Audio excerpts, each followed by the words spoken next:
তিরমিজিতে এবং মুসনাদে আহমদ ইবনে হাম্বলে হাদিসটা এসেছে। হাদিসের বর্ণনাকারী সাইয়েদনা ওমর ফারুক, তিনি বলেন আমরা বিশ্বনবীর পাশে বসে আছি, হঠাৎ দেখি মৌমাছির ভনভন ভনভন শব্দ, ডানে বায়ে আমরা মৌমাছি খুঁজতে লাগলাম, কিন্তু খুঁজে দেখি কোনো মৌমাছি নাই। সুবহানাল্লাহ পড়েন।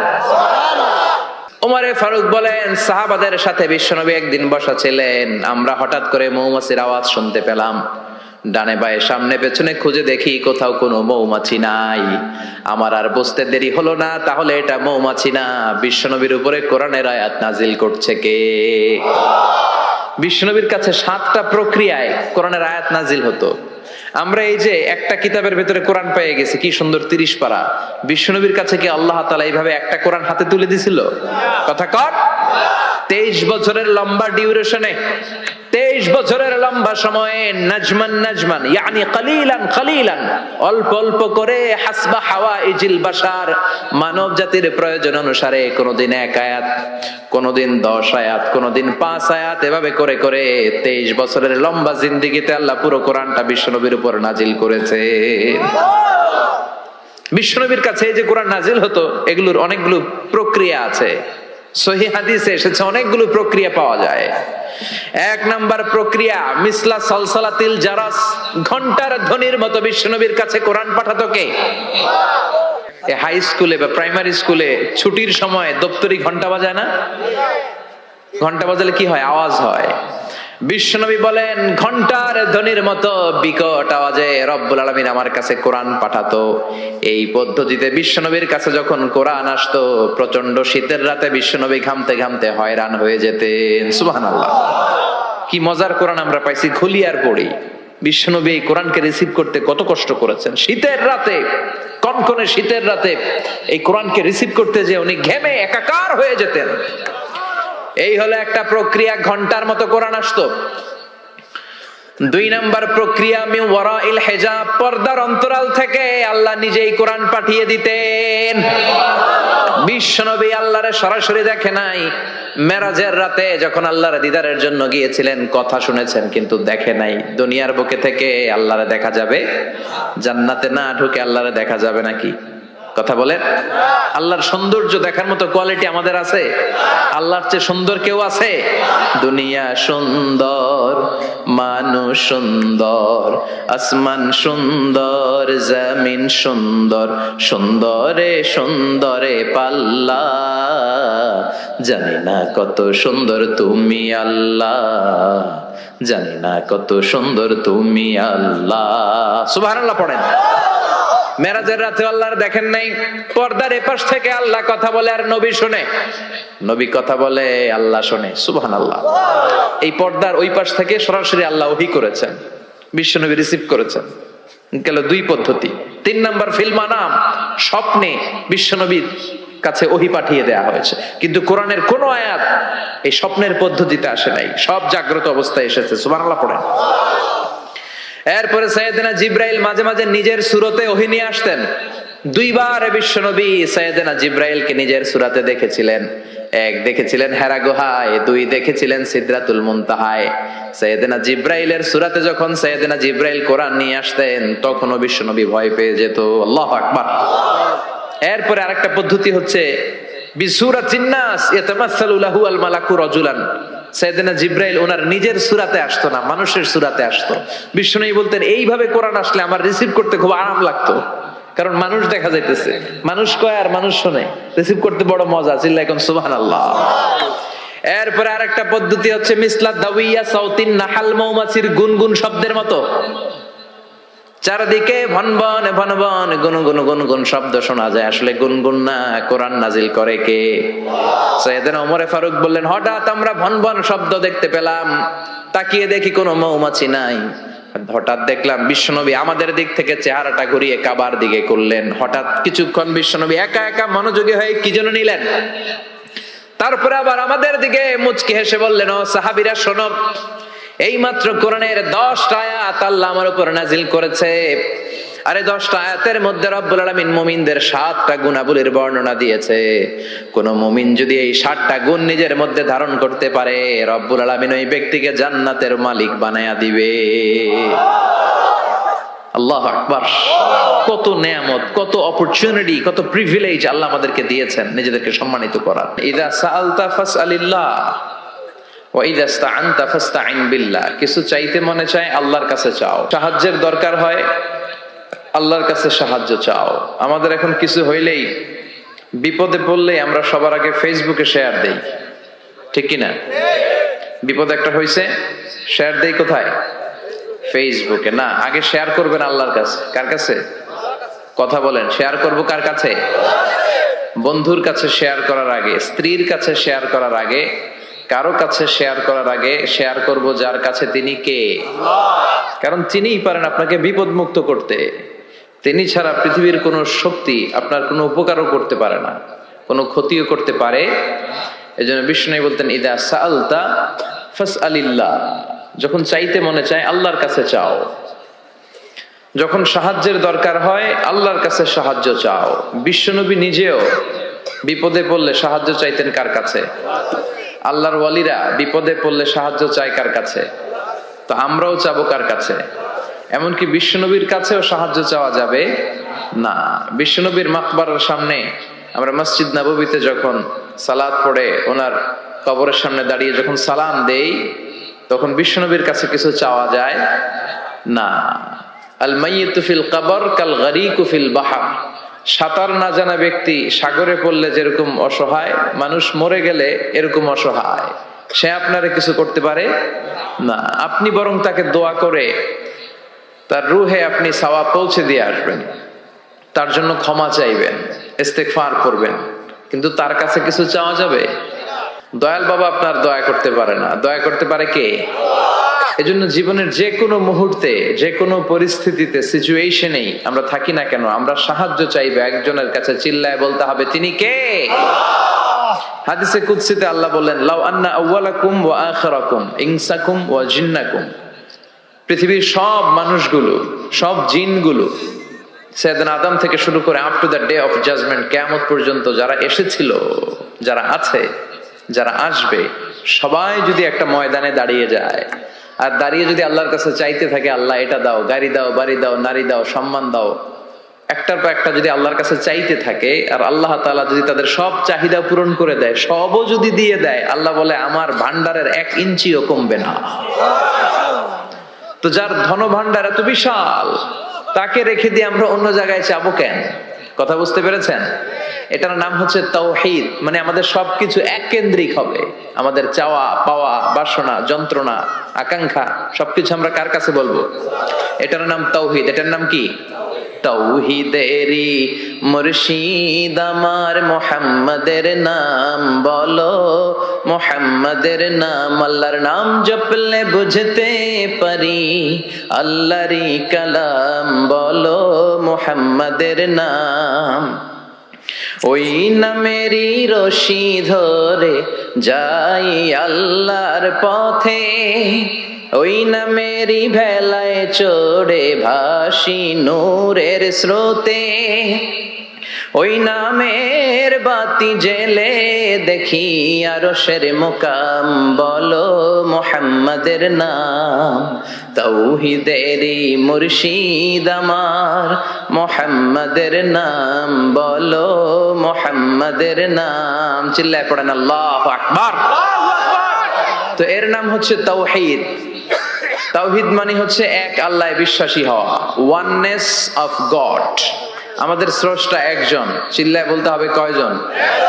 আরো জোরে বলেন কয়জন? খ্রিস্টানরা বলে ওদের স্রষ্টা 3 জন। কয়জন? এটাকে আরবিতে বলে তাসলিফ, ইংরেজিতে বলে ট্রিনিটি, বাংলায় বলে ত্রিত্ববাদ।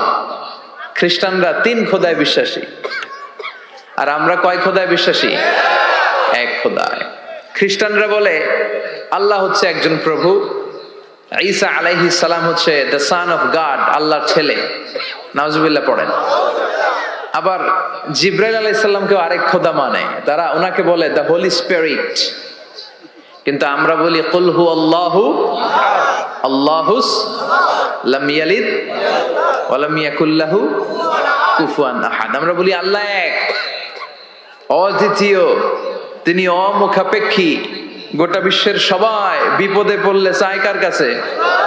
আল্লাহ চায় কার কাছে? হ্যাঁ, আল্লাহ কারো কাছে চায় না। এটাই হচ্ছে স্রষ্টা আর সৃষ্টির পার্থক্য। আমরা বিপদে পড়লে আল্লাহর কাছে চাই, আল্লাহ কারো কাছে চায়? আমাদের প্রয়োজন পূরণে আমরা আল্লাহর কাছে ঠেকা, আল্লাহ কি কারো কাছে ঠেকা? এজন্য আল্লাহ বললেন তোমরা সব ফকির। আমরা কি? রব্বুল আলামিন বলেন ইয়া আইয়ুহান নাসু আনতুমুল ফুকারাউ ইলাল্লাহ ওয়াল্লাহু হুয়াল গনিয়ুল হামিদ। ও দুনিয়ার মানুষেরা শোনো, তোমরা হলা ফকির, তোমাদের প্রয়োজনে আমার কাছে চাও, কিন্তু আমি আল্লাহ কারো কাছে চাই না। আমরা সবাই ফকির। আমরা কি? তাহলে ধনী কে? চিল্লায় বলেন ধনী কে? উনি কারো কাছে হাত পাততে হয় না, সবাই ওনার কাছে হাত পাতে। এজন্য আমরা ফকির, উনি হচ্ছেন ধনী। এজন্য সব বিপদে আপদে ওই ধনী আল্লাহর কাছে, অমুখাপেক্ষী আল্লাহর কাছে চাইতে রাজি আছেন তো? ছেলে হয় না, চাইবেন কার কাছে? মেয়ে হয় না, চাইবেন কার কাছে? না দুর্গার কাছে? সরস্বতী, খাজা বাবা, ল্যাংটা বাবা, আউলা বাবা, জাউলা বাবা আছে না? নাই এগুলা, এগুলোর সাথে আমাদের কোনো সম্পর্ক নাই। সহজ, সহজটা দিয়ে আমরা কত দিকে দৌড়াই। এক মসজিদে যে সেজদায় পড়ে কাঁদলেই আল্লাহ মনের সব বাসনা পূরণ করে দেয়, ঠিক কি না? আবার বিশ্বনবী বলতেন বিপদে পড়লে যদিও বিপদটা ছোট হয় আল্লাহর কাছে চাও। বিশ্বনবী বলতেন তোমার পায়ের জুতার ফিতাও যদি ছিঁড়ে যায় মুচির দোকানে যাওয়ার আগে চাইবা কার কাছে? পায়ের জুতা ছিঁড়ে গেলে ঠিক করার জন্য কার কাছে যাই? আল্লাহর কাছে বলে যায়। মুচির দোকানে যাই না? তো বিষ্ণু বলেন মুচির দোকানে যাওয়ার আগে আগে একবার আল্লাহর কাছে চাইও। সুবহানাল্লাহ পড়ে বিশ্বনবী নামাজ শেষ করলেন। নামাজ শেষ করে বিশ্বনবী সাহাবাদের দিকে মুখ ফিরিয়ে বসতেন আর বলতেন আল্লাহু আকবার। কি বলতেন? তিনবার পড়তেন আস্তাগফিরুল্লাহ, আস্তাগফিরুল্লাহ, আস্তাগফিরুল্লাহ। তারপর তিনি অনেক আজকার পড়তেন, আজকারুস সাবাহ ওয়াল মাসা। সকাল সন্ধ্যার এই জিকিরগুলো পড়ে উনি ওনার জিহ্বাটারে সিক্ত করে রাখতেন। আমাদের সময়ই হয় না, আমরা নামাজের পরে আল্লাহুম্মা আমিন, ইয়া আরহামার রাহিমিন, সব শেষ। কোন তাসবিহ তাহলিল নাই, জিকির আজকার নাই। বিষ্ণুনবী এটা করতেন না, তাসবিহ পড়তেন। তো বিষ্ণুনবী প্রায় দেখতেন এক সাহাবী সালাম ফিরানোর পরে দেয় দৌড়। বিষ্ণুনবী একদিন বলে এই বসো, দৌড়াও কেন? কাজ আছে। বিষ্ণুনবী বললেন আরে তাসবিহ পড়ে, এটা বড় কাজ।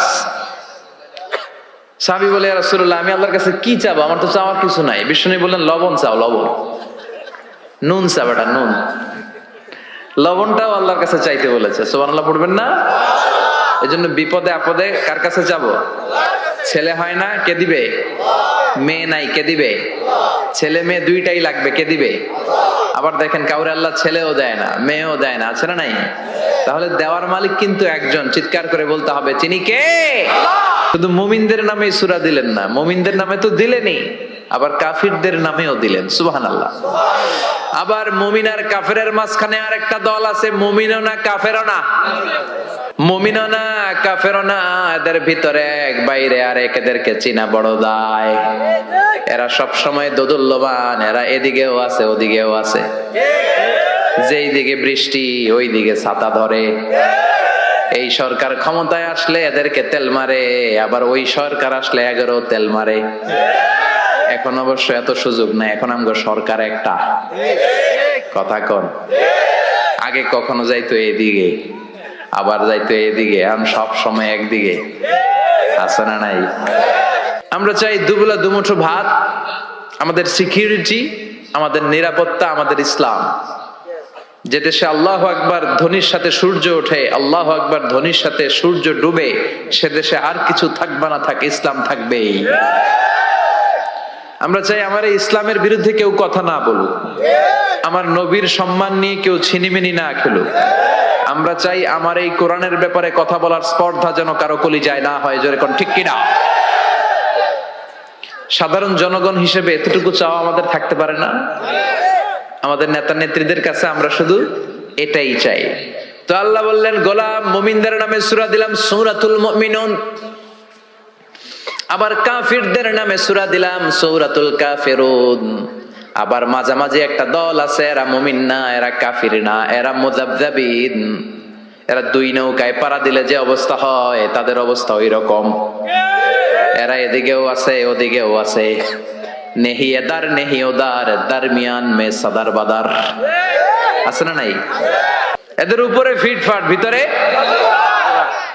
গেছেন সদরঘাটে? মুখস্থ কয় খালি, দেখেন নাই সদরঘাটেরা গেছেন? সদরঘাট কি এখনো ফিটফাট হয় নাই? তো এদের অবস্থা হচ্ছে উপরে ফিটফাট, ভিতরে এদিকেও না ওদিকেও না, ভিতরে এক বাইরে আরেক, তার নাম মধু হই হই বিষ হাবাইলা। কয় মধু, কয় কি? আসলে এটা কি? এটা কি মুমিন না মুনাফিক? এই মুনাফিকদের নাম আল্লাহ একটা সূরা দিলেন। কি নাম সূরার? সূরাতুল মুনাফিকুন। দেখেন কোরআনের ব্যালেন্স কত সুন্দর। আল্লাহ বললেন মুমিনদের নামে সূরা দিলাম, কাফিরদের নামেও সূরা দিলাম, আবার মুমিনও না কাফিরও না, মাঝামাঝি একটা ওই দলের নামেও সূরা দিলাম, সূরাতুল মুনাফিকুন। সুবহানাল্লাহ। আমরা মুনাফিক হতে চাই না, চাই? কি হইতে চান? আমরা ঈমানের জীবন চাই, ঈমানের মৃত্যু চাই, আমরা শাহাদাতের তামান্না চাই। আল্লাহ তুমি কবুল করে নাও। বিষ্ণুই বলেন যারা শাহাদাতের তামান্না অন্তরে রাখে না ওরা মুমিন হতে পারে। আর শাহাদাতের তামান্না অন্তরের মধ্যে রেখে লোকটা যদি বিছানায় পড়েও মারা যায়, শহীদদের কাতারে কিয়ামতের দিন তারে দাঁড় করাইয়া দিবে কে?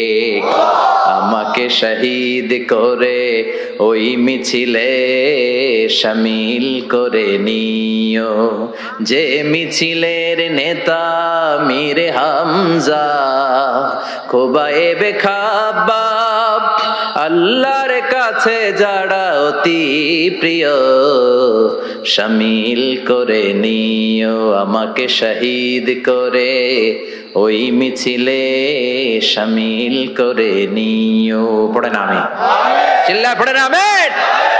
মরতে যখন হবেই আমরা শাহাদাতের মৃত্যু চাই। সাইয়েদনা ওমর ফারুক আল্লাহর কাছে দোয়া করতেন, আল্লাহ আল্লাহুম্মা রযুকনা শাহাদাতান ফি সাবিলিক ওয়াল মাউতা ফি হারামি রাসূলিক। ও আল্লাহ আপনি আমারে শাহাদাতের মৃত্যু দেন, আমার মৃত্যু পৃথিবীর কোন শহরে না দিয়ে বিশ্বনবীর শহরে মদিনাতে আমার মৃত্যু দেন। ওনার দোয়া কবুল করে নিয়েছে কে? উনি অ্যাসাসিনেটেড হয়েছেন, আত্মাইর আঘাতে উনি নিহত হয়েছেন। আর ওনার কবরটা আছে বিশ্বনবী, তার পাশে আবু বকর, তার পাশে ওমরে ফারুক শুয়ে আছে। সুবহানাল্লাহ পড়েন। দুই সাথীকে পাশে নিয়ে হায় ঘুমিয়ে আছে নিঝুম নিরালায়, আমি সইতে পারি না বিরহ জ্বালা, ধন্য করো দিদারে ডেকে লও মাবুদ আল্লাহ, রওজা পাকের কিনারে। ঠিক কিনা? ডেকে লও রাসূল আল্লাহ না, ডেকে লও মাবুদ আল্লাহ। কারণ রাসূল আপনাকে দিদার দিতে পারে না, দিদার দিবে কে? বিশ্বনবীর স্বপ্নে দেখা অনেক বড় নিয়ামত। চাইলে বিশ্বনবীরে স্বপন যোগে দেখা যায় না। আল্লাহ যারে এই নিয়ামত দিতে চায় তারে দেয়, সবাই রে আল্লাহ দেয় না।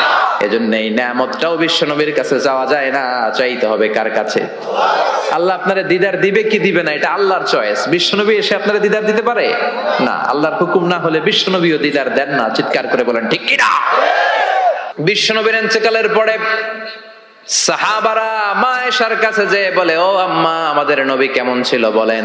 মা আয়েশা বলতেন কানা খুলুকুহু আল কোরআন, বিশ্বনবীর চরিত্র ছিল কোরআনের চরিত্র। কিসের চরিত্র? পুরো 30 পারা কোরআনে থিওরিটিক্যালি যা বলে দেয়া আছে বিশ্বনবীর জীবনীতে প্র্যাকটিক্যালি সেগুলো করে দেখানো আছে। সুবহানাল্লাহ। সাহাবারা বললেন, ও মা এত সংক্ষেপে কেন বলেন, একটু বিস্তারিত বলেন আমার নবীর চরিত্র কেমন ছিল। মা আয়েশা বললেন, ও সাহাবারা তোমরা কি কোরআনের 23তম সূরা সূরাতুল মুমিনুনের প্রথম 10টা আয়াত তেলাওয়াত করো নাই?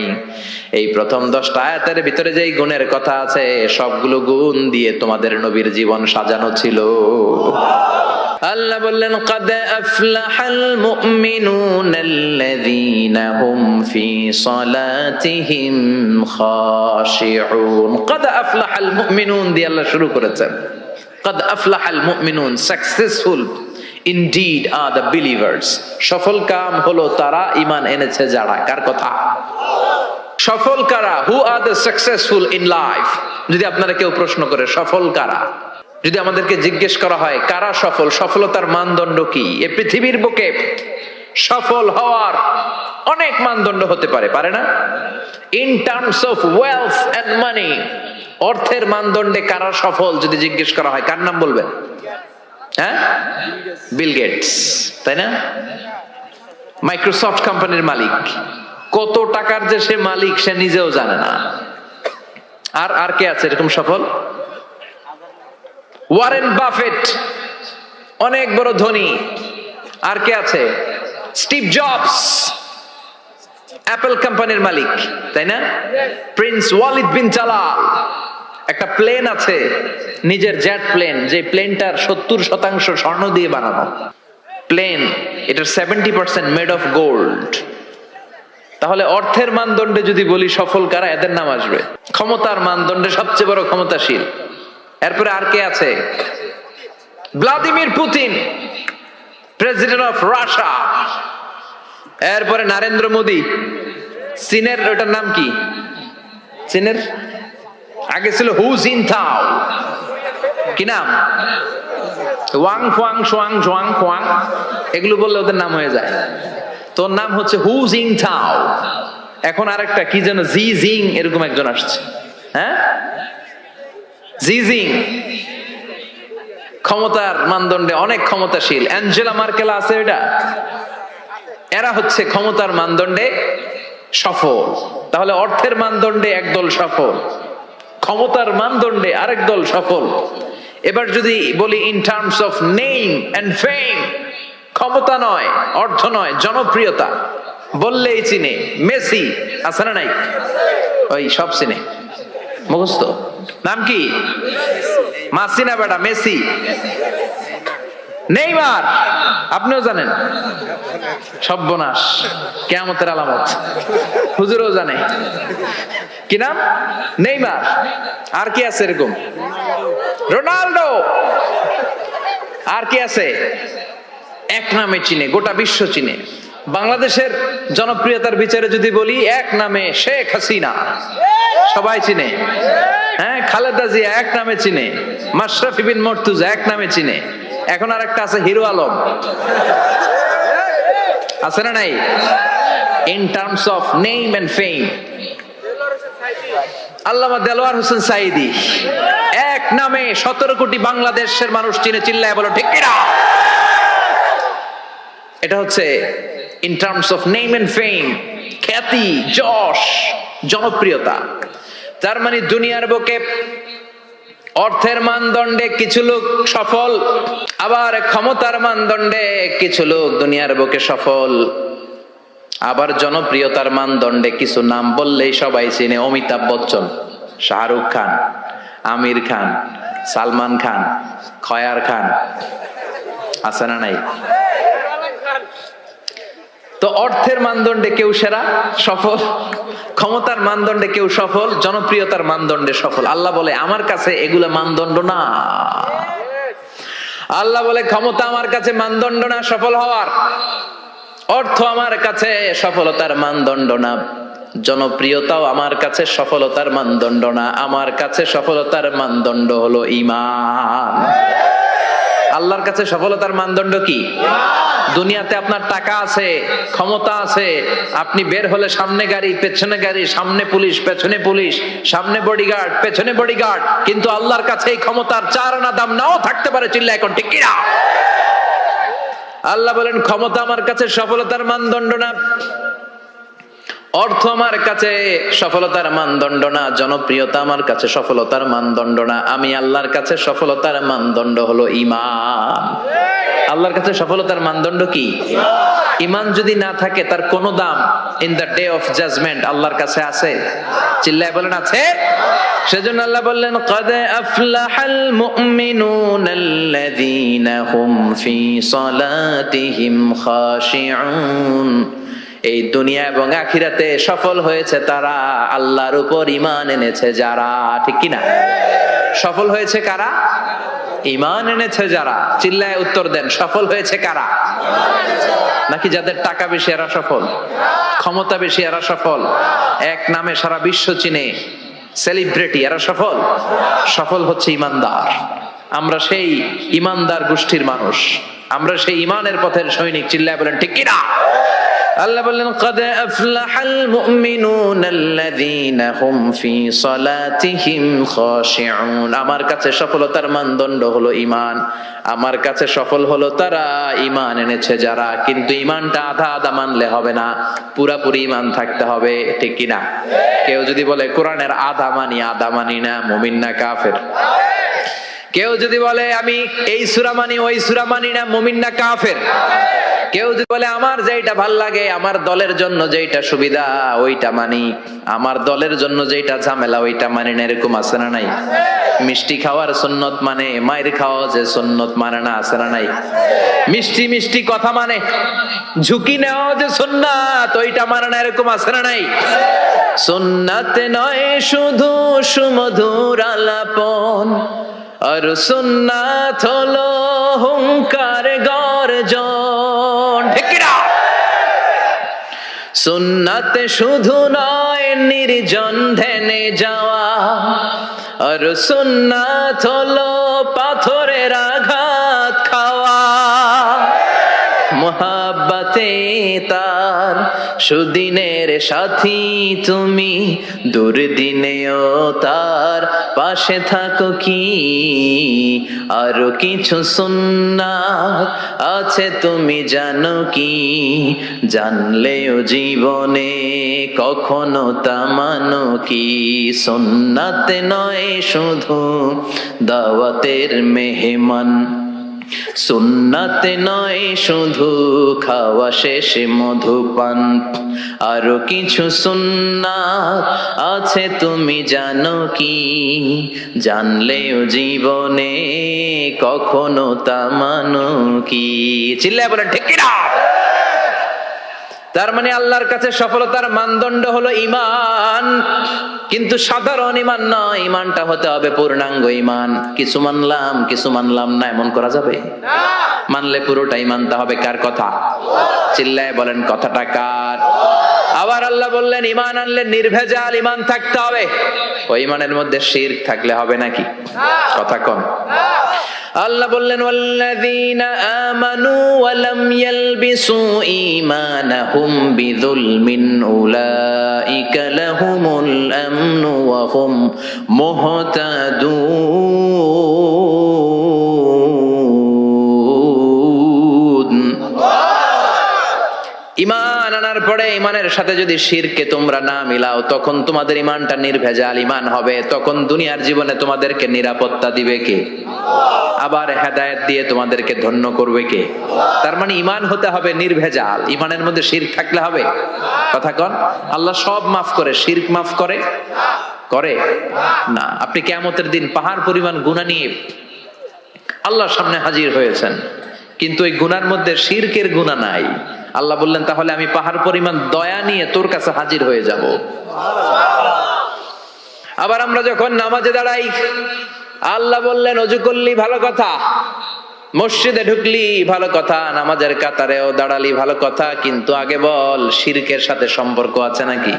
আমরা বলি ওয়াজ্জাহাতু ওয়াজহিয়া লিল্লাযী ফাতারাস সামাওয়াতি ওয়াল আরদা হানিফান ওয়া মা আনা মিনাল মুশরিকিন। আমরা নামাজের শুরুতে ঘোষণা দেই আল্লাহ ওমা আনা মিনাল মুশরিকিন। আল্লাহ আমরা শিরক করি না, শিরকের সাথে আমাদের কোনো সম্পর্ক। আবার যখন হজ করতে যাই, লক্ষ লক্ষ হাজী সাহেবান আরাফাতের ময়দানে কাঁদে, আল্লাহর কাছে ডাকে, আল্লাহরে ডাকতে থাকে। আল্লাহ বলে ডাকাডাকি পরে কর, হজ পরে কর, আগে বল শিরক করস নাকি? তখন সবাই ঘোষণা দেয় লাব্বাইক আল্লাহুম্মা লাব্বাইক, লাব্বাইক লা শারীকা লাক লাব্বাইক। আল্লাহ আপনার সাথে শরীক করি না, এই ঘোষণা দেওয়ার পরে এরপরে হজ কবুল হয়, এরপরে সালাত কবুল হয়। তাহলে ঈমান হতে হলে এটা নির্ভেজাল ঈমান হতে হবে। ওই ঈমানের সাথে শিরকের কোনো ছোঁয়া, কোনো ছিটে ফোঁটা সেখানে থাকতে পারবে। আল্লাহ বলে ইমান যদি নির্ভেজাল হয় আর যদি ইমানটা পাকাপোক্ত হয় তাহলে তোমাদের সাহায্যের জন্য গায়েবী মদদ আমি পাঠিয়ে দেব। সুবহানাল্লাহ। ওয়ালা তাহিনু ওয়ালা তাহজানু ওয়া আনতুমুল আ'লাউনা ইন কুনতুম মুমিনিন। ভয় নাই, বিপদ নাই, চিন্তা নাই। ইমানদারের মতো যদি ইমানদার হও, ইমানটা যদি ওই রকম হয় তাহলে কোনো চিন্তা নাই, আমি আল্লাহর সাহায্য তোমাদের সাথে আছে না নাই? নবীদের ইমান ছিল সেই রকম ইমান, ইমানের মতো ইমান, ঠিক কি না? নবী মুসার মতো ইমান হলে রাস্তা হবে সাগর জলে। নবী ইউসুফের মতো ইমান হলে একে একে দরজা খোলে। নবী ইব্রাহিমের মতো ইমান যদি আজও থাকে বিদ্যমান, অগ্নিকুণ্ডে দেখতে পাবে খুবসুরত এক ফুল বাগান। সুবহানাল্লাহ পড়েন। এজন্য ইমানের মতো ইমান হলে সাহায্য পাঠাবে কে? আল্লাহ বললেন ওয়ালা তাহিনু ওয়ালা তাহজানু ওয়া আনতুমুল আ'লাউনা ইন কুনতুম মুমিনিন। ভয় পেও না, চিন্তা করো না, আল্লাহর সাহায্য আছে না নাই? বিপদ যত বেশি আসে, পরীক্ষা যত বেশি আসে, বিজয়ের পতাকা পতপত করে উড়ার সময়টা কাছে আসতে থাকে, ঠিক কি না? আকাশে যখন ঘুটঘুটে বেশি অন্ধকার দেখা যায়, প্রচন্ড অন্ধকারে যখন আকাশ একেবারে ছেয়ে যায়, রাত্রি যখন গভীর হয়ে যায়, সুবহে সাদিকের আলো আসার সময়টা কাছে আসতে থাকে, ঠিক কিনা? গর্ভবতী নারীর পেটের প্রসব বেদনা যত বেড়ে যায়, নতুন মেহমান দুনিয়াতে আসার সময় ঘনাতে থাকে, তেমনি ইমানদারের উপর আযাব গজব অত্যাচার যত বাড়তে থাকে, ইসলামের বিজয়ের সময়টাও কাছে আসতে থাকে। এজন্য ইমান হতে হবে ইমানদারের মতো, ইমান হতে হবে পাক্কা ইমান। চিল্লায় বলেন ঠিক কিনা? সে আল্লাহ বললেন قد أفلح المؤمنون الذين هم في صلاتهم خاشعون. Successful indeed are the believers. সফল হলো তারা ঈমান এনেছে যারা। কার কথা? চিল্লায় বলেন। জিমায় পড়ছেন? কষ্ট হচ্ছে? সফল হলো তারা ঈমান এনেছে যারা। তবে শুধু ঈমানদার বলে হাত তুললেই হবে না, 7টা গুণ সেই ঈমানদারের ভেতরে থাকার দরকার আছে না নাই? 1 নাম্বার গুণ আমরা শুরু করছি, কানগুলো খরগোশের মতো খাড়া করে শুনেন। ঈমানদারেরা যখন নামাজের মুসল্লায় দাঁড়ায়, দিন দুনিয়ার হুঁশ তাদের থাকে না, তাদের অন্তরটা চলে যায় আল্লাহর আরশের দিকে, ঠিক কি না? বিশ্বনবী বলতেন আনতা আবুদাল্লাহা কান্নাকা তারাহু, এমন ভাবে নামাজ পড়ো যেন তুমি আল্লাহরে দেখছো। ফাইন লাম তাকুন তারাহু ফাইন্নাহু ইয়ারাক, এটা যদি মনে করতে কষ্ট হয় অন্তত এটা ভাবো যে আল্লাহ তোমায় দেখছে, ঠিক কি না? নামাজে যখন দাঁড়াবেন ভাববেন আমি আল্লাহরে দেখতেছি। এটা ভাবা অনেক কঠিন, এটা জানা চেনা লোকেরা পারে না। যদি না পারেন তাহলে অন্তত এটা ভাবেন যে আল্লাহ আপনারে দেখতেছে, আল্লাহ ইজ ওয়াচিং মি, আল্লাহ আমাকে দেখছে। তো আমি আল্লাহরে দেখতেছি আর আল্লাহ আমারে দেখতেছে। সুফিরা এটারে 2টা ক্লাস করছে, একটার নাম দিছে মুশাহাদা আর একটার নাম দিছে মুরাকাবা। মুশাহাদা মানে আমি নিজে দেখি, আর মুরাকাবা মানে আমি দেখি না, আমারে দেখে কে? কেউ যেটা দেখে না দেখে কে? কেউ যেটা শোনে না শোনে কে? আল্লাহ আপনারে দেখতেছে। নামাজের মুসল্লা এই চিন্তাটা করলে খুশু খুদু বাড়ায় দিবে কে? খুশু মানে ভয়। কার ভয়? কথা বলেন। যাদের হৃদয়ে আছে আল্লাহর ভয়, তারা কবু পথ ভুলে যায় না। আল্লাহর প্রেম ছাড়া এই দুনিয়ায় কারো কাছে কোনো কিছু চায় না। রাতের আধারে যারা সেজদাতে রয়, দু চোখের শ্রুতে নদী যেন বয়। রাতের আধারে যারা সেজদাতে রয়, দু চোখের শ্রুতে নদী যেন বয়। ছলনার হাতছানি যতই আসুক, পেছনে ফিরেও সে তাকায় না। যাদের হৃদয়ে আছে আল্লাহর ভয়, তারা কবু পথ ভুলে যায় না। আল্লাহর প্রেম ছাড়া এই দুনিয়ায় কারো কাছে কোনো কিছু চায় না, কারো কাছে কোনো কিছু চায় না, ঠিক কি না? খুশু মানে আল্লাহর ভয়। আল্লাহর ভয় নিয়ে যদি কেউ মুসল্লার মধ্যে নামাজের জন্য দাঁড়ায়, তার মন ডানে বায়ে কোনো দিকে যেতে পারে নাকি? কথা বলেন। তার নজরটা থাকবে তার সিজদার দিকে। বান্দা যখন সিজদা থেকে নজর ডানে নেয়, আল্লাহ বলে বান্দা ফিরে আয়। আবার যখন বাম দিকে নজর করে আল্লাহ ডাক দিয়ে বলে আকবিল ইয়া ইবাদি আকবিল, ফিরে আয়। আবার যখন উপরের দিকে তাকায় বলে ফিরে আয়। এরকম আছে না নাই?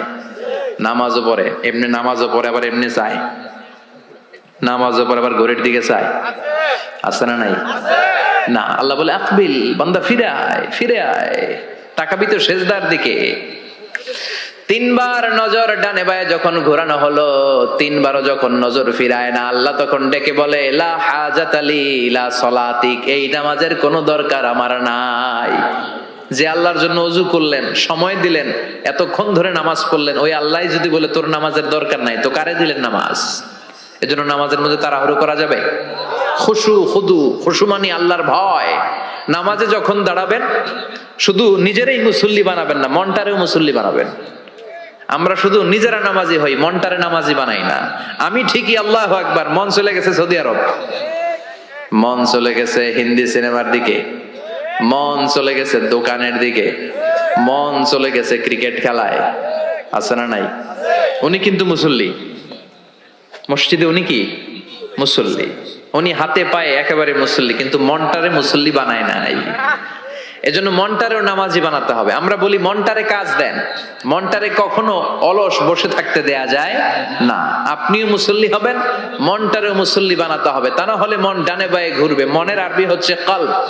কলব মানে যেটা নাড়াচাড়া করে। এটা এখন এদিকে, পরে ঢাকায়, এরপরে সৌদি আরব, এরপরে আমেরিকা। এটার পাসপোর্টও লাগে না, ভিসাও লাগে না, এটা খালি দৌড়ায়, ঠিক কিনা? এজন্য মনটারে নামাজি বানানোর দরকার আছে না নাই? এজন্য আল্লাহ বললেন ক্বাদ আফলাহাল মুমিনুনাল্লাযীনা হুম ফী সালাতিহিম খাশিউন। মুমিন বান্দাদের প্রথম গুণাবলী হলো মুমিন বান্দারা যখন নামাজে পড়ে মনটারে নিয়ে নামাজ পড়ে, নিজেও নামাজি, মনটাও নামাজি, ঠিক কি না?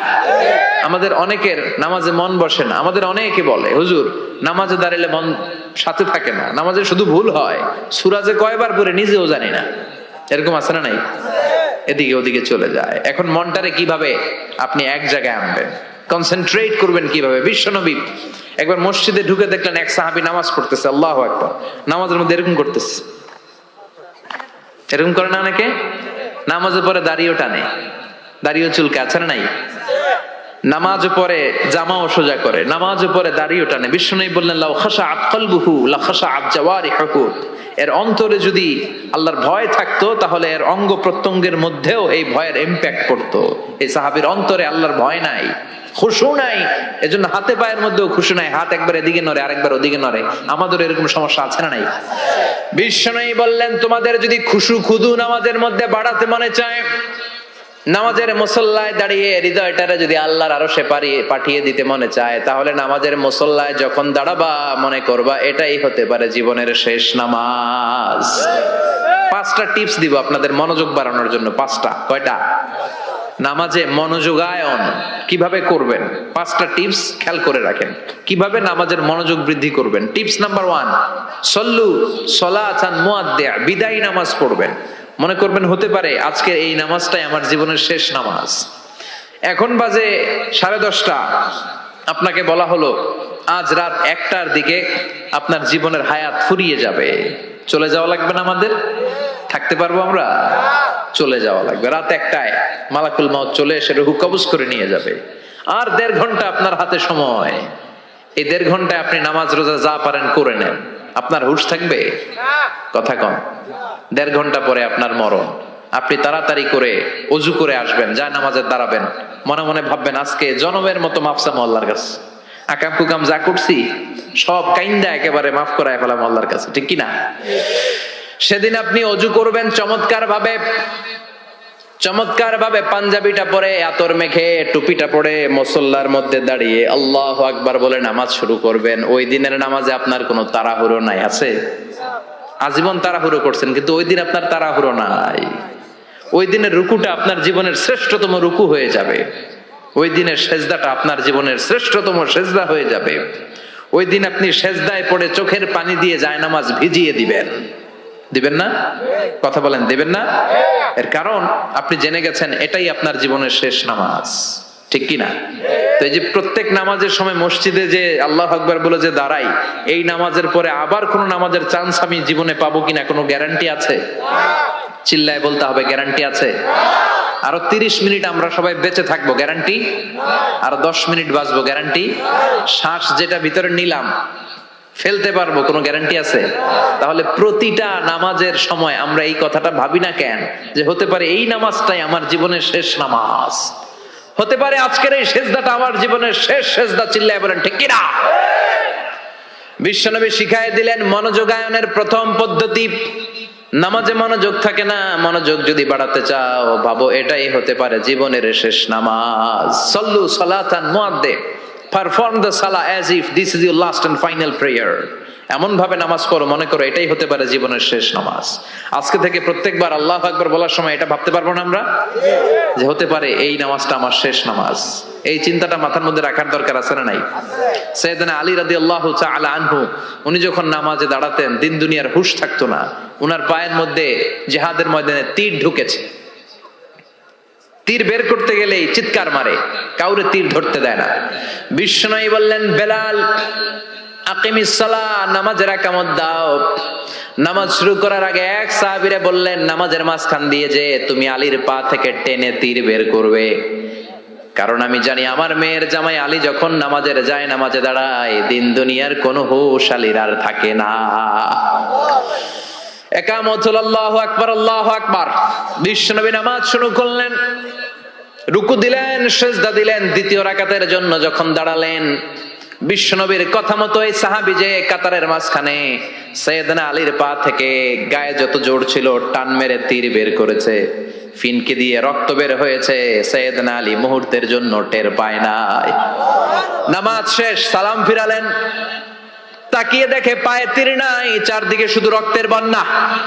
বিশ্বনবী বললেন ও আলী চিন্তা করো না, আমার কথা মতো এক সাহাবী তোমার পা থেকে তীর বের করেছে। আমি জানি যখন তুমি নামাজের মুসল্লায় দাঁড়িয়ে যাও তোমার মনটা দুনিয়ায় থাকে না, তোমার মনটা আল্লাহর আরশের দিকে চলে যায়।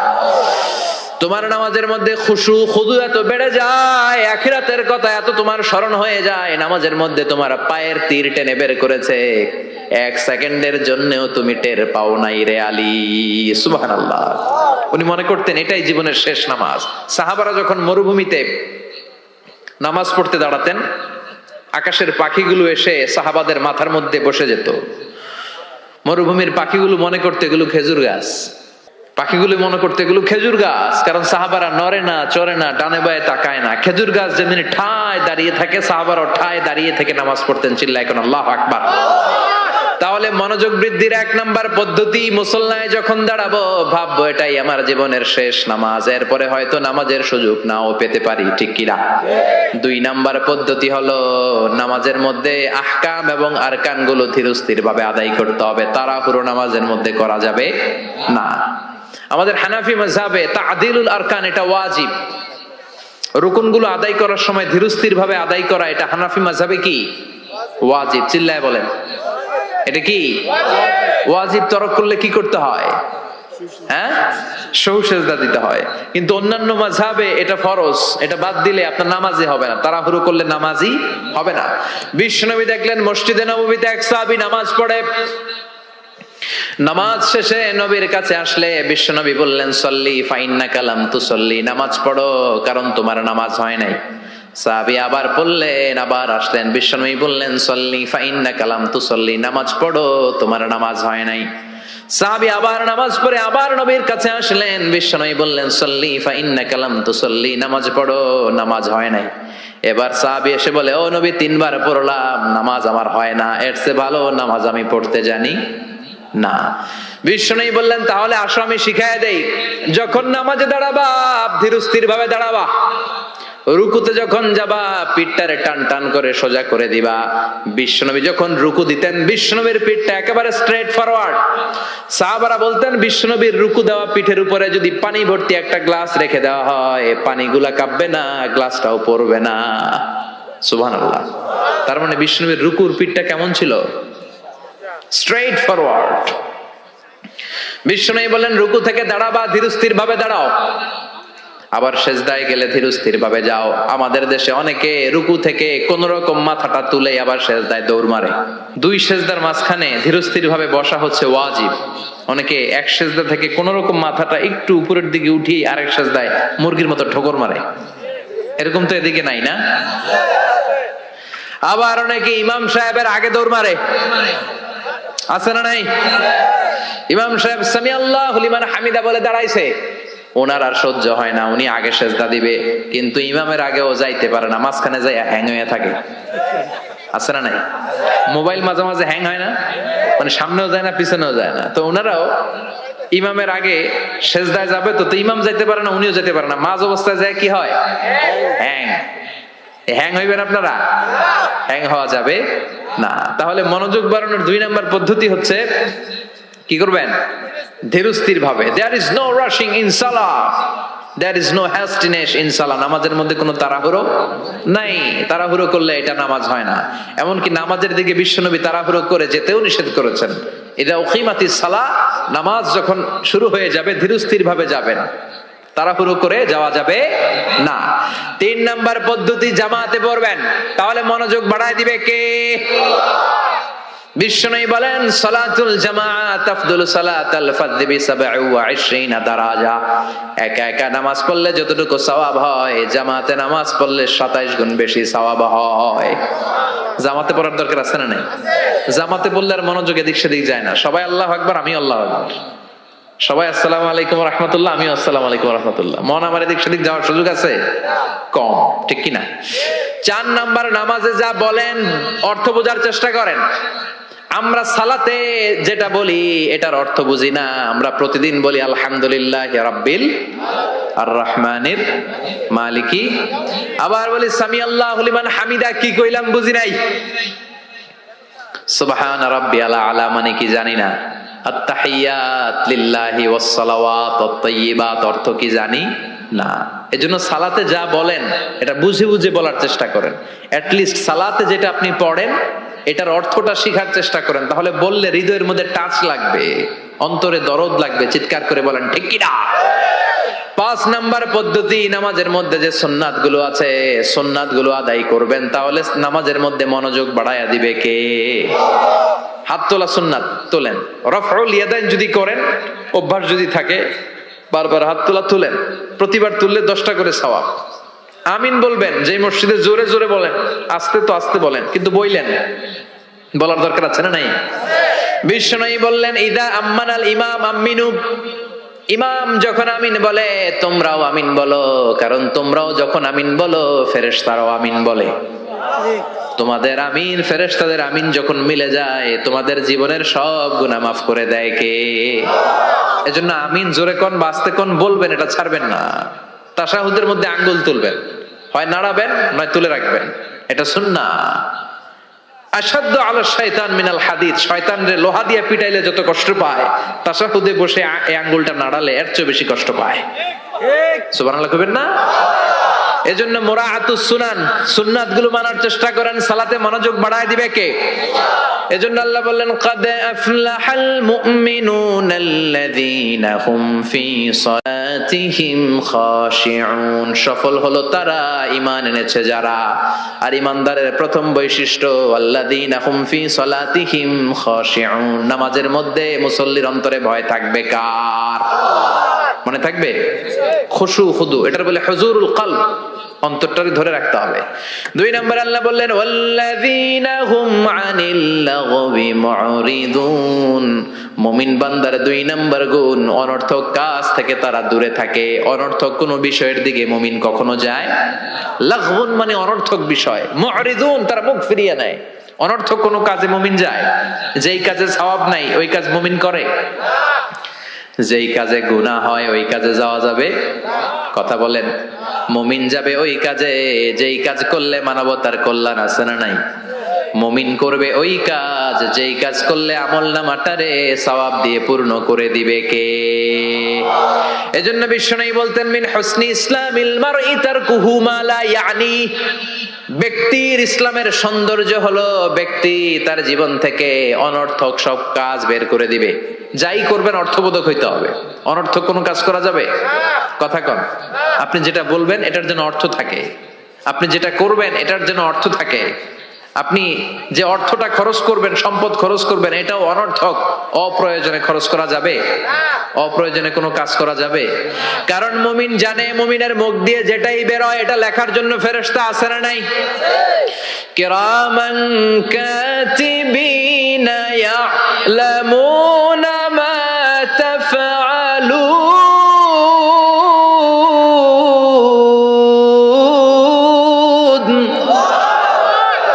যাই করি ভালো হোক কিংবা মন্দ হোক লিখে রাখার জন্য কিরামান কাতিবিন আছে না নাই?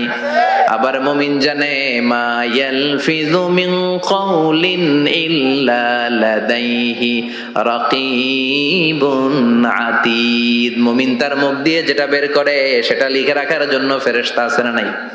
এজন্য মুমিন যেটাই করবে এটা অর্থবোধক হবে। অনর্থক কোনো কাজ করা যাবে? অনর্থক কোনো বাক্য উচ্চারণ করা যাবে? মুমিন তার চোখ দিয়ে ওই জিনিসটাই দেখবে যেটা দেখলে সওয়াব আছে না নাই? মুমিন মুখ দিয়ে সেটাই পড়বে, সেটাই উচ্চারণ করবে যেটা উচ্চারণ করলে প্রতি অক্ষরে অক্ষরে সওয়াব দিবে কে? চিল্লায় বলেন কে? আপনি যদি অনর্থক কাজের দিকে মনোনিবেশ করেন, ফোকাস দেন, তাহলে আপনি ভালো কাজের দিকে ফোকাস দেওয়ার সময় পাবেন না। আমাদের দেশের ছেলেপেলারা যত আজে বাজে কাজ আছে এগুলো নিয়ে ব্যস্ত, আছে না নাই? হিন্দি সিনেমা, ওই যে হুজুর কইতেছে মোবাইল নিয়ে টিপা টিপি, আছে না নাই? খেলাধুলা, রাজনীতি, এগুলো নিয়ে ব্যস্ত, ফলে ভালো কাজে তারা ফোকাস দিতে পারে না। আর যারাই এগুলো থেকে বেরিয়ে কনস্ট্রাকটিভ কাজ করে তাদের জীবনটারে বরকতময় করে দেয় কে? আমি দেখলাম কিছু যুবক এক জায়গায় ওয়ালের মধ্যে লিখেছে মানবতার দেয়াল। কি লিখেছে? এখানে লিখছে যেটা আপনার দরকার নেই রেখে যান, আর এই পাশে লিখছে যেটা আপনার দরকার লইয়া যান। সুবহানাল্লাহ কোন? তার মানে শীতকালে আপনার যে অতিরিক্ত শীতের পোশাকগুলো দরকার নাই এই হ্যাঙ্গারে ঝুলিয়ে যান। মসজিদে খুব সম্ভব কোন মসজিদের সামনে করেছে মানবতার দেয়াল। এই দেয়ালের এই পাশে অনেকগুলো হ্যাঙ্গার দেওয়া, তারা বলেছে যে এই শীতের পোশাকগুলো আপনার দরকার নেই দিয়ে যান, আর যাদের শীতের কাপড় নাই তারা এখান থেকে নিয়ে যান।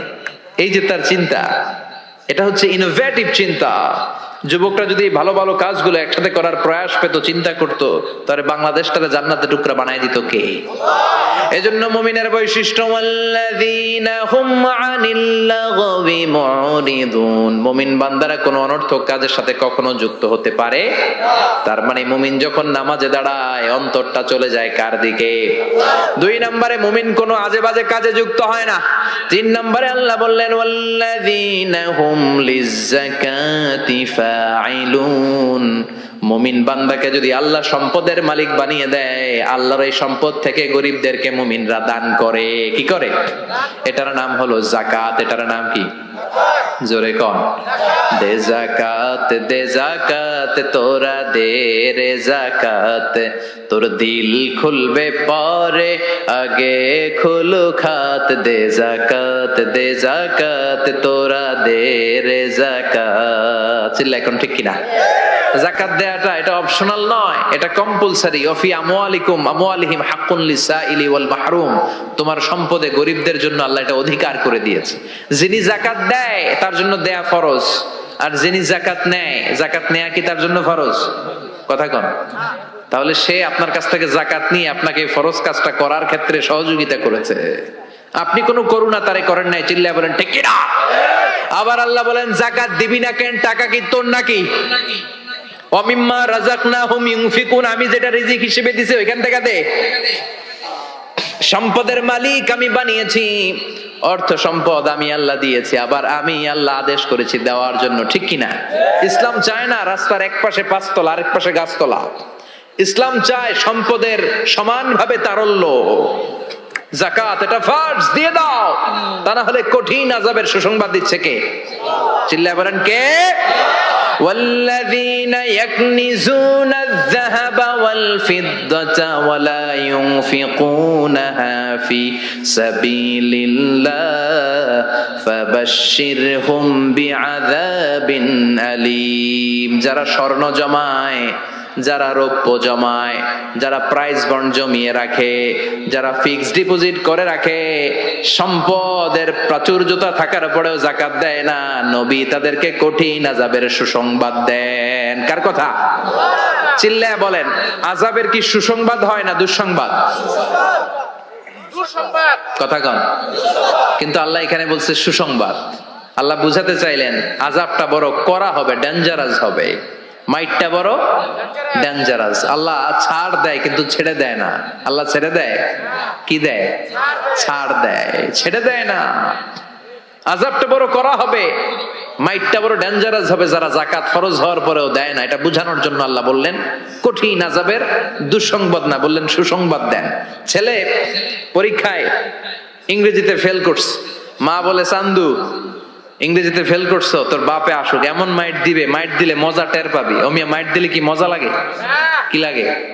ব্যথা লাগে। তো মজার কথা বললেন কেন? মাইটটা যে করা হবে, মাইটটা কি হবে? করা হবে। এজন্য যাকাত ফরজ হওয়ার পরে যারা যাকাত দেয় না তাদের জন্য করা মাইর আল্লাহর কাছে আছে না নাই? চিল্লায় বলেন। অনেকে দেখবেন যাকাতের শাড়ি দেয়, যাকাতের লুঙ্গি দেয়। যাকাতের শাড়ি বলতে কোন শাড়ি আছে? কথা কন। এমন শাড়ি, এমন পাতলা শাড়ি একবার ধুইলে দ্বিতীয়বার আর পরা যায় না। শাড়ি আপনার দিকে বেচকি দিয়ে চাই থাকবে, রং নাই, আছে না নাই? আবার এই শাড়ির লুঙ্গি গুলো নেওয়ার জন্য যারা লাইন ধরে ঢুকে এরাও পদপৃষ্ট হয়ে মারা যায়, আছে না নাই? কিছু ভিডিও ক্লিপসে আমরা দেখলাম যে হাজার হাজার মানুষ এই পাতলা বাজারের সবচাইতে নিম্নমানের সুতা দিয়ে বানানো যাকাতের শাড়ি নেয়ার জন্য এসেছে। ধাক্কা ধাক্কি আর ভিড়ে পদপৃষ্ট হয়ে অনেকগুলো মহিলা মারা গিয়েছে। কিয়ামতের দিন এই যাকাত নামের এই কলঙ্ক সাজানোর জন্য যে এই আয়োজন করেছিল তাকে আল্লাহর সুপ্রিম কোর্টের কাঠগড়ায় জবাবদিহিতা করতে হবে। চিল্লায় বলেন ঠিক কিনা? যাকাত এটা ছেলে খেলা না, এটা পুতুল খেলা না।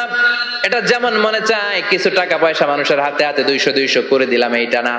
একজনকে এমন ভাবে যাকাত দাও যেন ওই টাকা দিয়ে তার কর্মসংস্থান হয়, ওই টাকা দিয়ে যেন রুজি রোজগার করে কিছু খেতে পারে। ঠিক কিনা? বুঝতে পেরেছেন? যাকাতের টাকা এমন না 10 টাকা করে আমি 500 জন ফকিরে দিয়ে দিলাম, এটা নয়। একজনের একটা সিএনজি কিনে দেন, তাহলে সিএনজি চালায়া সে তার ফ্যামিলিকে ভরণ পোষণ দিতে পারবে, আর কোথাও যে হাত পাতা লাগবে না। একটা গাভী কিনে দেন, গাভীর দুধ বিক্রি করে ওর জীবন চলে যাবে। ঠিক কিনা? একটা টঙের দোকান, চায়ের দোকান করে দেন, ঝালমুড়ির দোকান বানায় দেন, ওইটা বিক্রি করে করে ওর জীবন চলে যাবে, সুন্দর চলবে, ফ্যামিলিটা চলবে, আর কোথাও যে তার হাত পাতা লাগবে। এটা হচ্ছে যাকাত দেওয়ার পদ্ধতি। আল্লাহ আমাদেরকে বোঝার তৌফিক দাও। চিল্লায় পড়েন আমিন।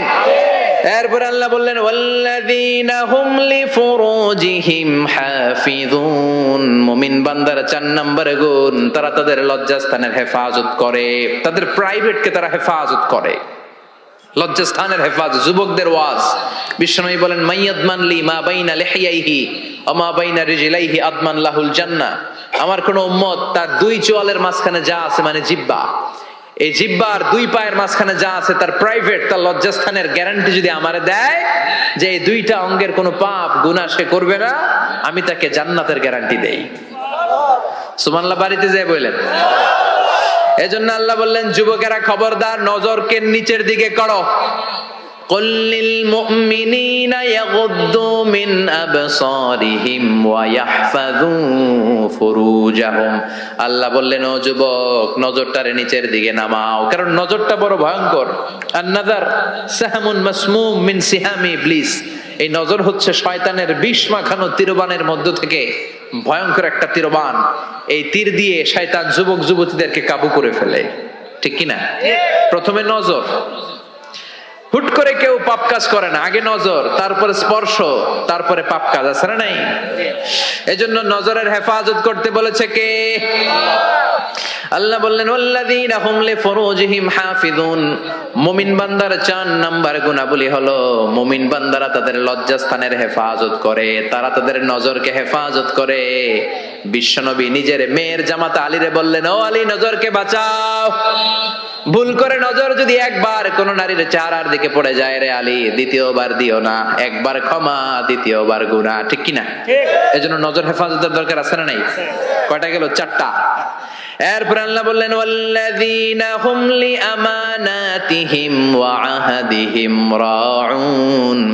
মুমিন বান্দার 5 নাম্বার গুণাবলী হলো মুমিন বান্দারা আমানতের খেয়ানত করে না, করে আমানতের হেফাজত করে, আর প্রতিশ্রুতি দিলে প্রতিশ্রুতি রাখে। আমানত, ট্রাস্টওয়ার্দিনেস, বিশ্বনবীর নাম ছিল আল আমিন, as-সাদিক আল আমিন। মক্কায় বিশ্বনবীর চাইতে বিশ্বস্ত কেউ ছিল? চিল্লায় বলেন। সবাই এসে বিশ্বনবীর কাছে আমানত রেখে যেত। দল করতো আবু জাহেলের, দল করে কার? আমানত রাখে কার কাছে? সুবহানাল্লাহ কইবেন না? লোকজন যখন তায়েফে বেড়াতে যেত, দামি দামি জিনিস এনে বিশ্বনবীরে বলতো, আব্দুল্লাহর বেটা মুহাম্মদ, এই দামি জিনিসটা তোমার কাছে রাখলাম, রাখো। বিশ্বনবী বলতেন, দল করো আবু জাহিল্লার কাছে রাখো। তারা বলতো, আবু জাহেলের কাছে রাখা যাবে না, কারণ আবু জাহিল্লাই ডাকাত, খাইয়া ফেলাইবো। কথা কন, খাইয়া ফেলে না? ব্রিজ ভেঙে গেলে দেখা যায় যে রড নাই, আছে কি? তার মানে লোহা গেছে কই? রড কই? এক একটার পেটের ভিতরে আল্লাহ 10টা করে পাকস্থলী দিস।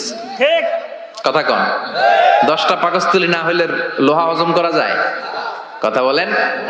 সিমেন্ট খায় ফেলায়, টিন খায়, টিন আছে না নাই? পারলে পুরা দেশটা খায়া ফেলায়। ওই যে কয় শেয়ার বাজার খায়া ফেলায়, আছে না নাই? হলমার্ক খায়া ফেলায়, দেশটারে খায়া ফেলায়, আছে না নাই? আমানতের খেয়ানত করা যাবে না। ইন্নাল্লাহা ইয়া'মুরুকুম আন তুআদ্দুল আমানাতি ইলা আহলিহা। আল্লাহ অর্ডার করেছেন আমানতের হকদার যে হাতে পৌঁছে দাও। কার কথা? আল্লাহ। আমানতের যে খেয়ানত করে বিশ্বনবী তারে বলেছেন মুনাফিক। মুনাফিকের কয়েকটা আলামত বলেছেন বিশ্বনবী।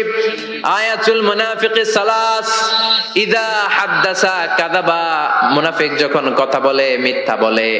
ওয়া ইযা ওয়াআদা আখলাফা, ওয়াদা দিলে খেলাফ করে। ওয়া ইযা আতুমিনা খানা, আমানত রাখলে আমানতের খেয়ানত করে। ঠিক কি না? আমানত এটা ব্যাপক বিষয়। এই যে আপনার সুস্বাস্থ্য, এটা আপনার কাছে আমানত। আপনার চেহারা সুন্দর, এটা আমানত। আপনার স্ত্রী, আপনার সন্তান আপনার কাছে আমানত। আপনি সমাজে খুব ফেমাস, এটা আপনার কাছে আমানত। যাকে আল্লাহ যেই দায়িত্ব দিয়েছে ওইটা আল্লাহ তার কাছে আমানত রেখেছে। ঠিক কিনা? ইমাম সাহেব, মসজিদের সবকিছু আপনার কাছে আমানত। চেয়ারম্যান সাহেব আপনার কাছে, এই ইউনিয়ন পরিষদের সবকিছু আমানত। মেম্বার সাহেব আপনারও আমানত। আবার যিনি মেম্বার অফ দা পার্লামেন্ট, এই নির্বাচনী এলাকা পুরোটাই আপনার কাছে আমানত। চিল্লায় কোন ঠিক কিনা? যিনি মন্ত্রী, পুরো মন্ত্রণালয় আপনার কাছে আমানত। 47 সদস্যের বিশাল বহর নিয়ে মন্ত্রণালয় করা হলো, তাদের কাছে বাংলাদেশটা আমানত। ও প্রধানমন্ত্রী, আপনার কাছে আমার লাল সবুজের পতাকাটা আমানত। সেনাবাহিনীর কাছে দেশের ভূখণ্ড রক্ষা করা আমানত। ঠিক কিনা? মেম্বার অফ দা পার্লামেন্ট, আপনার নির্বাচনী এলাকায় যদি ইয়াবার আসর জমে, ওই ইয়াবার আসর যদি আপনি ভেঙে না দেন, আপনার নির্বাচনী এলাকায় যদি টেন্ডারবাজি হয়, আপনার নির্বাচনী এলাকায় যদি চাঁদাবাজি হয়, আপনার নির্বাচনী এলাকায় যদি যৌতুকের জন্য কোনো মায়ের গায়ে হাত দেয়া হয়, কিয়ামতের দিন আল্লাহ আপনারে ছাড়বে না। ঠিক কি না? এই সমাজটা রক্ষা করা তোমার আমানত। আপনার এলাকায় যদি কেউ ধর্ষিতা হয়, কিয়ামতের দিন এটার বিচার আছে না নাই? দুনিয়ার বুকে বিচার নাই, কিন্তু আখিরাতে বিচার আছে না নাই? এক একজন জনপ্রতিনিধির কাঁধে যে কত বড় আমানত। শীতের রাতে, কনকনে শীতের রাতে বাস স্ট্যান্ডে, রিক্সা স্ট্যান্ডে, সিএনজি স্ট্যান্ডে কম্বল নাই, কাঁথা নাই, লোকগুলো ঘুমায়। এদের গায়ে কাঁথা দিয়ে দেওয়া আপনার দায়িত্ব। চিল্লায় কোন ঠিক কিনা? পথ শিশুগুলোরে সেবা করা আপনার দায়িত্ব। সুবিধা বঞ্চিত মানুষগুলোরে ভাতা দেওয়া আপনার দায়িত্ব। আপনার এরিয়ার মধ্যে যা কাম কুকাম হয়, এগুলো সব আপনার উপর আমানত ছিল। চিল্লায় কোন ঠিক কিনা? এটা ব্যাপক বিষয়। মুমিনের কাজ হচ্ছে আমানতের খেয়ানত করে না। যার যে দায়িত্ব, সে আমানতকে পূর্ণ করে দেয়। সে আমানতের খেয়ানত করে না, আমানতের হেফাজত করে। আবার বিশ্বনবী বললেন, কারো কোনো গোপন জিনিস যদি তুমি জেনে যাও, এটা লোক লুকিয়ে রাখা, এটা তোমার জন্য আমানত। ঠিক কিনা? অন্যের আসরার, গোপন জিনিস যদি আপনি প্রচার করার দায়িত্ব নেন, আপনার গোমর ফাঁস করে দেওয়ার দায়িত্ব নিবে কে? এজন্য আল্লাহ বললেন, ওয়াল্লাযীনা হুম লিআমানাতিহিম ওয়া আহদিহিম রাউন। মুমিন বান্দার 5 নাম্বার গুণ, মুমিন বান্দার আমানতের খেয়ানত করে না। 6 নাম্বার গুণ হলো আহদিহিম রাউন, মুমিন বান্দারা প্রতিশ্রুতি দিলে প্রতিশ্রুতি নষ্ট করে না। আহাদ মানে প্রমিস। ইন্নাল আহদা কানা মাসউলা, কি কি ওয়াদা আপনি দিবেন, কথা দিবেন, এই কথাগুলো রেখেছেন কিনা জিজ্ঞেস করবে কে? আমরা মাইক পেলে কথা দেওয়ার সময় হাজার কথা দেই, এইটা দিব, ওইটা দিব, ব্লাউজ দেব, মোবাইল দেব, আছে না নাই? কথা কন।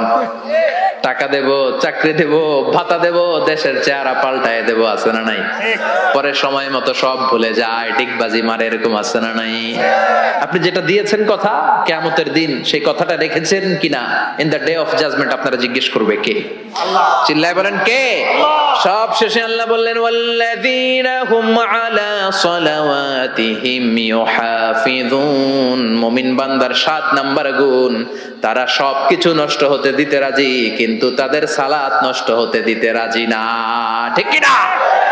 যে কোনো পরিস্থিতিতে মুমিন নামাজ পড়ে। ওযুর পানি নাই, মুমিন কি করে? তায়াম্মুম করে।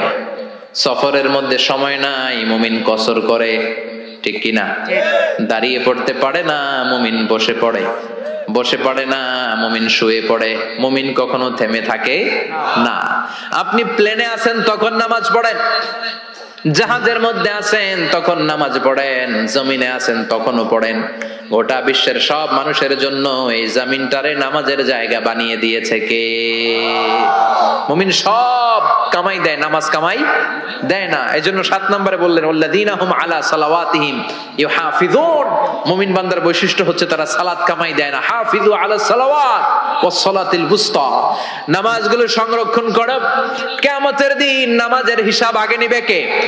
আউয়ালু মা ইউহাসাবু বিহিল আবদু ইয়াউমাল কিয়ামাতি আস-সালাত। কিয়ামতের দিন সর্বপ্রথম হিসাব হবে নামাজের হিসাব।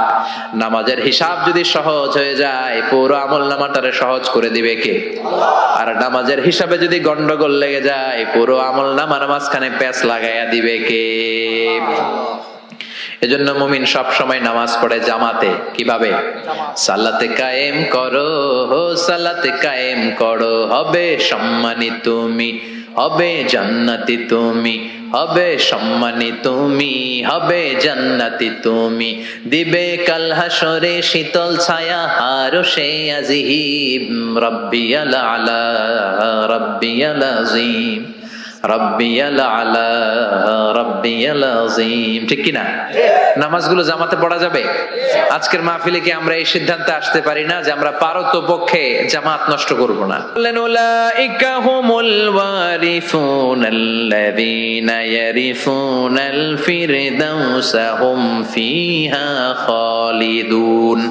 এই 7টা গুণ যদি কোনো মুমিন তার জীবনের মধ্যে ধারণ করতে পারে, বাবা মারা গেলে যেমনি ছেলেরা সম্পদের ওয়ারিস হয়, ওই মুমিন বান্দাদেরকে জান্নাতুল ফেরদাউসের ওয়ারিস বানায়া দিবে কে? মানতে রাজি আছেন তো? প্রথমে কি বলছি? আল্লাযীনা হুম ফি সালাতিহিম খাশিউন। মুমিন যখন নামাজে দাঁড়ায়, অন্তরে আল্লাহর ভয় নিয়ে নামাজে দাঁড়ায়, এদিক সেদিক তার মন ছোটাছুটি করে। 2 নম্বরে বলেছি ওয়াল্লাযীনা হুম আনিল লাগযি মুরিদুন। মুমিন অনর্থক কাজকে এড়িয়ে চলে। মুমিন যা করে ভালোটা করে, কল্যাণের পথে চলে। ঠিক কি না? তারপরে বলেছি ওয়াল্লাযীনা হুম লিযাকাতি ফাইলুন। মুমিন দান করে, অল্প দান করলেও এটারে কিয়ামতের দিন বড় করে দিবে কে? আল্লাহ। এরপরে মুমিন তার লজ্জাস্থানের হেফাজত করে। তারপরে মুমিন যদি মুমিনের কাছে আমানত রাখা হলে ওই আমানতের হেফাজত করে। তারপরে মুমিন যদি কারোর কাছে ওয়াদা দেয়, কোনো প্রতিশ্রুতি দেয়, প্রতিশ্রুতি রক্ষা করে। তারপরে মুমিন সব কামাই করে, কিন্তু নামাজ কামাই করে। ওয়াল্লাযীনা হুম আলা সালাওয়াতি ইউহাফিযুন। তারা সালাতকে হেফাজত করে, সব নষ্ট হয়, তাদের সালাত নষ্ট হয় না। চিল্লায় কোন ঠিক কিনা? এই 7টা গুণ কোন মুমিনের মধ্যে থাকলে তার জান্নাতের মালিক বানায় দিবে কে? এই 7টা বৈশিষ্ট্যের উপর, গুণের উপর কি আমরা আমল করতে পারি না?